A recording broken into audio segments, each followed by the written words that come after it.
रायगढ़ गांव में रहने वाला हरिप्रसाद अपने परिवार के साथ सुख और शांति के साथ रहता था। उसके दो बेटे थे।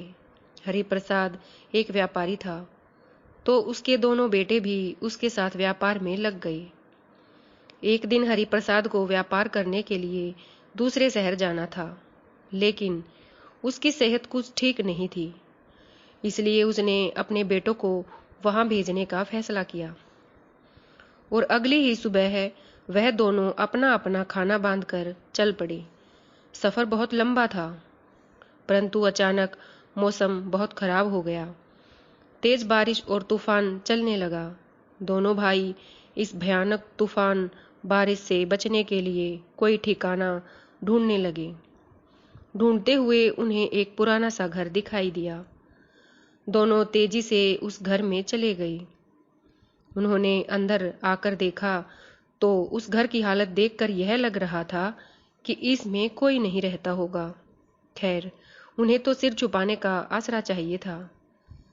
दोनों भाइयों ने रात इस टूटे फूटे घर में ही बिताने की सोची। अभी उन्हें बैठे कुछ ही देर हुई थी कि तभी एक आदमी उस घर में दाखिल हुआ। पूछने पर पता चला कि वह भी एक मुसाफिर है और इस बारिश में सिर छुपाने के लिए यहाँ आया है। वे सभी बातें करने लगे। बातें करते करते अब उन्हें जोर की भूख लगने लगी। दोनों भाइयों ने अपना अपना खाना निकाला। बड़े भाई के पास 3 रोटियां थी और छोटे भाई के पास 5 रोटियां।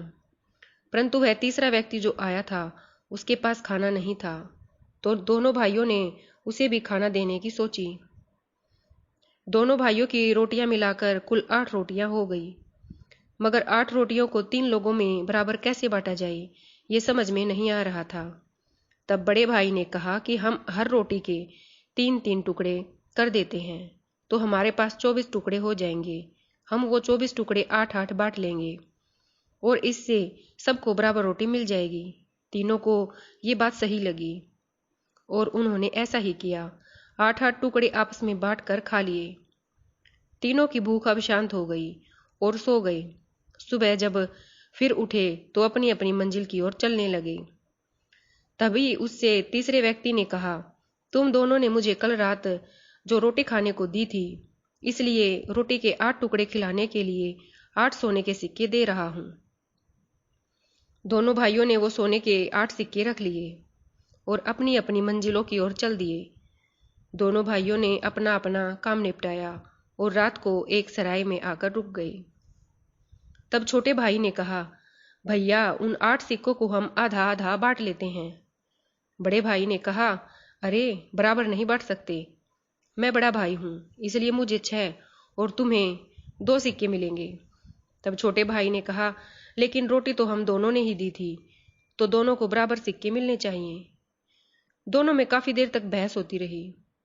तब छोटे भाई ने कहा, मेरी 5 रोटियां थी, इसलिए मुझे 5 सिक्के दे दो, और आपकी 3 रोटियां थी तो आप 3 सिक्के रख लो। परंतु बड़ा भाई राजी नहीं हुआ। आखिर में ये फैसला हुआ कि घर जाकर पिताजी से फैसला करवाएंगे और वही न्याय करेंगे कि किसका कितना हिस्सा है। अगले दिन वह अपने घर पहुंचे। उन्होंने पिता को सारी बात बताई और कहा कि आप ही बताइए कि किसको कितने सिक्के मिलने चाहिए। तब उनके पिता ने कुछ देर सोचा और कहा कि बड़े भाई को केवल 1 सोने का सिक्का मिलेगा और छोटे भाई को 7 सिक्के मिलेंगे। ये सुनकर बड़े भाई ने पूछा, पिताजी, आप ये कैसा न्याय कर रहे हैं? मुझे सिर्फ 1 ही सिक्का क्यों? तब पिता ने समझाते हुए कहा, तुम दोनों के पास कुल 8 रोटियां थी, इसमें 3 तुम्हारी और 5 तुम्हारे छोटे भाई की थी। तुम्हारी 3 रोटियों के 9 टुकड़े हुए और तुम्हारी भाई की 5 रोटियों के 15 टुकड़े हुए।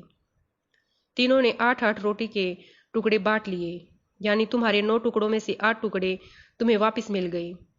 तुमने सिर्फ 1 रोटी के टुकड़े का ही त्याग किया और तुम्हारे छोटे भाई के 15 टुकड़ों में से केवल 8 ही टुकड़े वापस मिले, जबकि उसने 7 रोटी के टुकड़ों का त्याग किया। इसलिए जिसने रोटी के 7 टुकड़ों का त्याग किया है उसे 7 सिक्के मिलेंगे, और जिसने केवल रोटी के 1 टुकड़े का त्याग किया है उसे सिर्फ 1 ही सिक्का मिलेगा।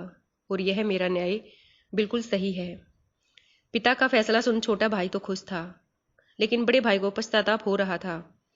उसने पहले ही छोटे की भाई की बात मानकर अगर आधे आधे सिक्के बांट लिए होते तो आज उसके पास एक नहीं 4 सोने के सिक्के होते।